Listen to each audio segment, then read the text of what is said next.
అమ్మో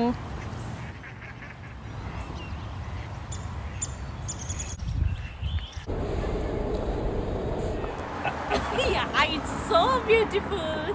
లేక్ పక్కన హౌస్ పక్కన ట్రీస్ పిచ్చుకల సౌండ్స్ ఇలాంటి ప్లేస్లో ఎవరికి ఉండాలనిపించదండి. మన ఫ్లాట్ నెంబర్ డైల్ చేయాలన్నమాట. సో కొందనమాట ఆ కాల్ లిఫ్ట్ చేసి అనేది ఓపెన్ అవుతుంది. ఆ బండి వెళ్ళినాక మనం అయితే బయటికి వెళ్దాం.